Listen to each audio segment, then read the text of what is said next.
Parlons du Maroc. Le Maroc est, depuis un certain temps, devenu, par le biais de ses autorités, alors je sais qu'il y a énormément de Noirs au Maroc et énormément de peaux sombres au Maroc, qui sont, moi, quand j'y suis allé, j'ai vu, hein, d'accord, mais les autorités marocaines sont devenues les gendarmes de l'Union européenne depuis trop longtemps chez nous. Il faut aussi qu'on en parle. Or, vous ne pouvez pas suivre à la fois l'Union européenne, vous présenter comme un pays qui veut créer des investissements pour le continent africain, alors qu'en réalité, vous êtes le cheval de Troie de l'Union européenne à l'intérieur du continent. Tôt ou tard, il faudra choisir. Boire ou conduire, il faut choisir.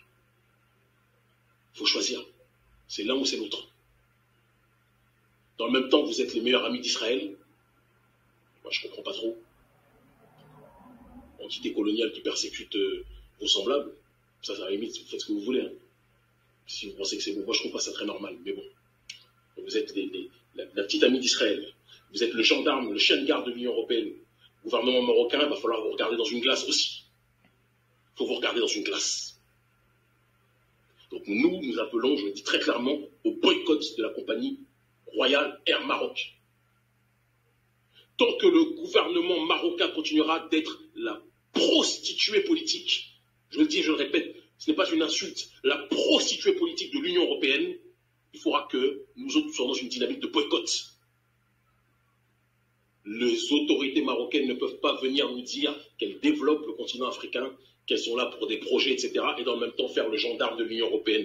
L'Union européenne, j'y viens, est l'entité la plus mal placée de l'histoire de l'humanité pour dire aux gens qui a le droit et qui n'a pas le droit de migrer.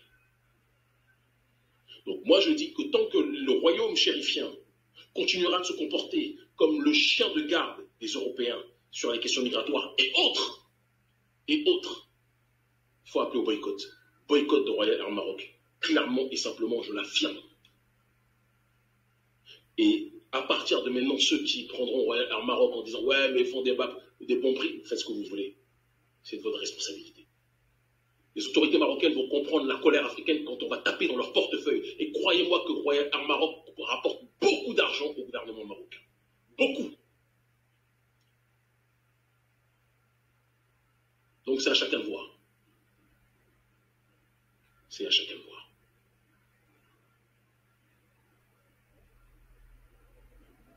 Si vous ne voulez pas vous faire respecter, continuez à alimenter économiquement des gens qui vous méprisent. Je parle des autorités, hein, je n'essentialise pas à tous les gens là-bas. Il y a des gens, j'en ai vu qui sont bons, il y a des gens qui sont mauvais, comme il y a des noirs qui sont très mauvais, des noirs qui sont très bons. Voilà, la bonté n'est pas d'un côté d'une couleur de peau. Donc on synthétise. Interdit, boycott de Royal Air Maroc. Ne me sortez pas l'excuse, ouais, mais ils font des bons prix, non. Ethiopian Airlines et les autres compagnies.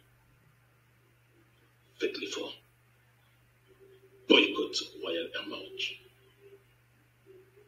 Et mobilisation maximale contre nos dirigeants, parce que ce sont eux les ennemis principaux.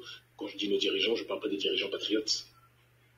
Je parle des dirigeants qui sont soumis au néocolonialisme français et au néocolonialisme occidental. C'est de ça qu'il s'agit.